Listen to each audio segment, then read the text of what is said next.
What's up, guys? Welcome to Daily Dose of Reddit. This is your host, Zach, and today's subreddit is r/IDontWorkHereLady. This story's called Lady Wants Me to Fix Gas Pump. Before I begin, I just found this sub and I'm loving it. What I'm going to share isn't as dramatic as some, but did happen last week. I took my Escape to the local Ford shop outside the dealership to get my oil changed. I go in, and I sort of vaguely know the guy behind the counter. I tell him what I need. He says it'll be about 45 minutes total. Cool, I'll wait in their little waiting area. I barely got myself sat down when an older lady rushes in and, for reasons completely unknown to me, starts complaining about gas pump 3. But she's the type that is flighty and going to keep talking right on over you. So she starts talking. "Oh, I'm sorry, I managed to say before she goes on and on about the little hook thingy on the end of the deal, you know, and she can't let it go, but that little hook thingy, etc, etc.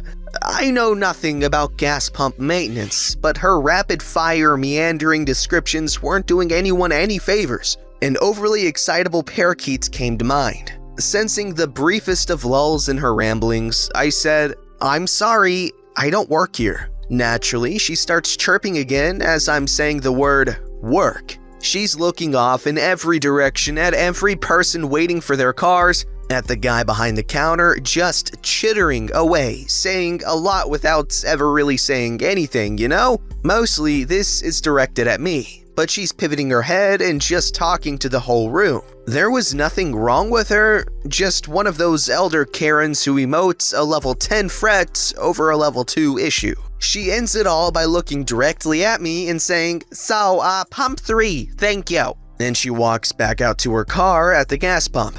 Guy at the counter needs some more info from me because since the last time I was there, I got a new car, but I also moved. After our exchange, I kinda patted the counter forcefully and said, as if I were his boss, "And if one of you could get on pump 3, that'd be great." We had a chuckle and I sat back down.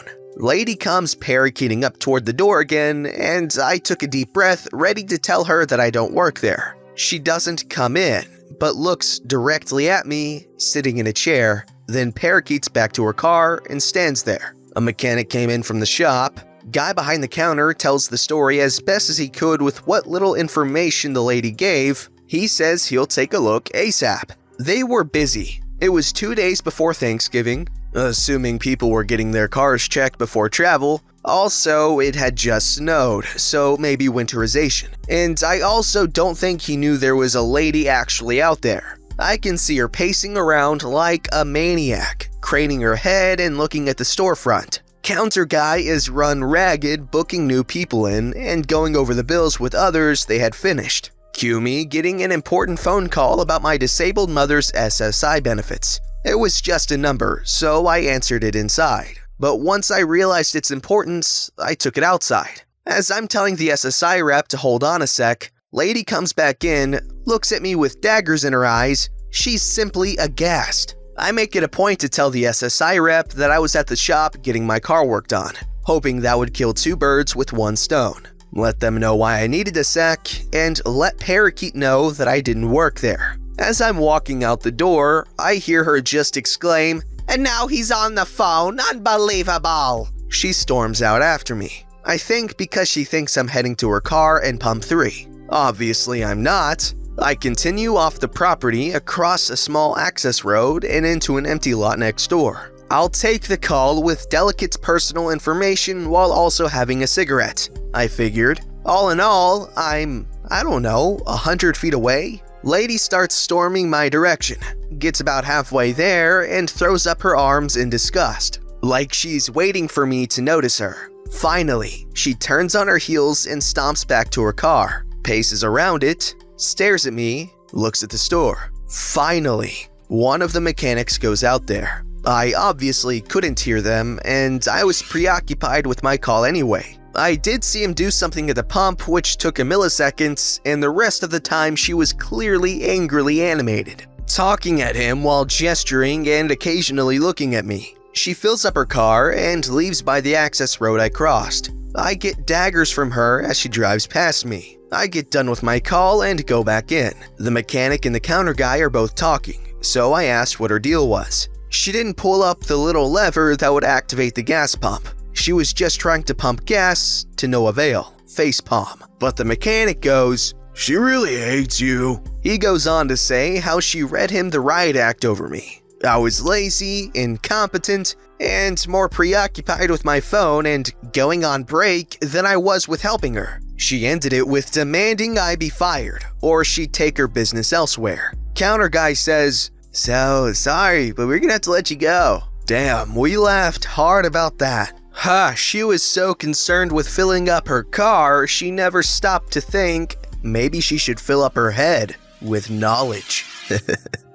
This story's called I Don't Work Here Anymore, but good memory. This happened just yesterday, and I remembered I had this account, so here we go. I used to work as a sales advisor for a company that does basically free samples. If you've ever shopped in a Costco, Sam's Club, etc., you've seen us. I quit about 6 months ago and have been in culinary school for quite a while since. We wear a uniform when we have important events, and I was wearing my chef's jacket that has my name sewn in, so I can see why they thought I might have worked there at first. Here's the cast. Me, lady with good memory, ex-boss. I was getting a couple ingredients from the store I used to work at, and this was after a final, so I was exhausted. I had put my cart aside and was looking at what ice cream to get when I heard some strange guttural noises from behind me. I turn around and it apparently was a lady clearing her throat, or had a hairball, I can't tell. "I'd like to make a complaint about one of the employees."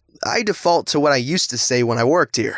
If it's for one of the Costco, Sam's Club, etc. employees, go to the office that way. But one of the demo people, their office is, "Don't try and pass this off to someone else, take some initiative." At this point, I'm surprised because I thought she just said I worked there. I decided to correct her. "I don't work here, I just go to culinary school." Lady with good memory seems offended.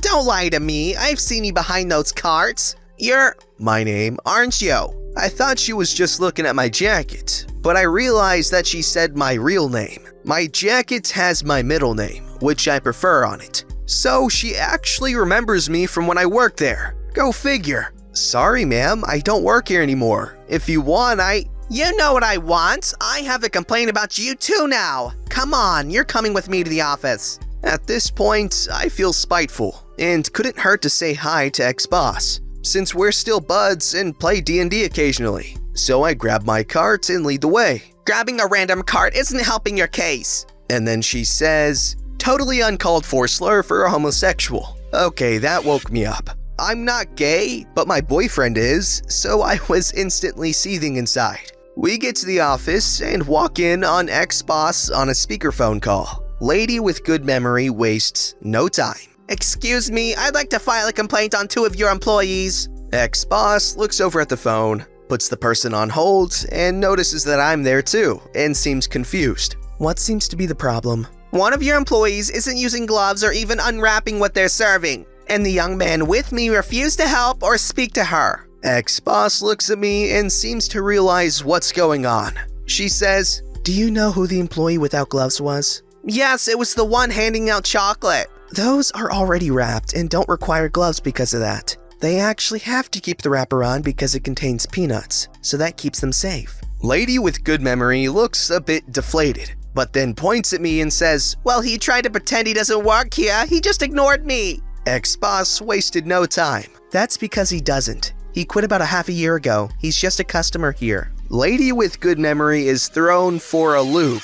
She seems like someone just told her that the customer isn't always right. I decide to capitalize on this. I'd like to make a complaint on one of the customers. Lady with good memory is shocked, but ex-boss asked me to continue. This woman called me a slur and refused to let me continue on my shopping. Lady with good memory has her mouth open, sputtering, "I did it, you did, I would never." Ex-boss smiles at me and says, "I'm sorry for the trouble she caused you. Would you like to file anything?" Lady with good memory at this point storms out, walking away towards the door, with her basket still in hand. We see security stop her and share a laugh, and ex-boss and I chat for a bit about when the next D&D session is. This story's called, I'm Not Santa's Elf, I am just lost on the way to get Christmas card photos. The other day, my mother wanted my siblings and I to do Christmas card photos. She had a nice list of what she wanted, and while it annoyed us, it always does make her happy when we pose for Christmas card photos as a nice family. This year, she wanted us to dress like elves. Well, us kids anyways. So I got into my elf costume. It's Christmas time, and I have seen a lot of stranger stuff than a wandering elf this time of year. So I head to the mall. I am late. I rush up and look for the directory to see if I can find the photo place on it. Yeah, should have been on time. I'm trying to figure out the location when I hear someone clearing their throat. I shuffle over a bit. Maybe I'm blocking the view. The throat clearing again. Maybe the person is sick? I reach into my coat pocket. Need a cough drop? I asked as I turn, holding up a cough drop. There was a rather annoyed-looking woman. About time! Where is Santa? Demanded the woman. Excuse me? I replied, confused. Where is Santa? Snapped the woman. The North Pole? Downstairs? Out to lunch? On a date with Mrs. How should I know? I said as I listed random things as I thought of them. The woman crossed her arms. Seriously, are you just trying to mess with me? Growled the woman. That was when I noticed the small little girl dressed to the nines next to her. No, I am an elf. You should know where Santa is. He isn't downstairs and we are in a hurry. Call him. My daughter wants to see him, growled the woman. I looked at this woman and to the little girl. I didn't want to burst the little girl's bubble, but I didn't have time to deal with this. Oh, sorry, miss. You got the wrong division of elf. I'm not part of the appearances or guard duty, miss. So I don't deal with Santa. I'm in charge of the reindeer. Vixen is picky and I was gonna pick her up a treat, so I was trying to find the store on here for reindeer. You know, this place isn't very reindeer friendly. I started and began to yammer on about reindeer as I shuffled around the sign. Well, I would love to stay in chat, but if I slouch off, Mrs. Claus will have my hide. Toodles, I said, and then I legged it out of there. I could hear her yell after me, but I didn't look back. After a bit, I found the photo studio and we took the photos. I told my siblings about the whole thing, and my bro had this to say. Your own dumb fault for dressing like an elf. Maybe I am at fault. Okay, we gotta appreciate the improv efforts this guy went to make sure he didn't stop this little girl from believing in Santa Claus. You gotta appreciate things like that. This guy's pretty cool. I'd be friends with him. Toodles. Who says that? It's like a Disney Channel family TV show. Well, I would love to stay in chat, but Toodles. Come on, guy, you're funny.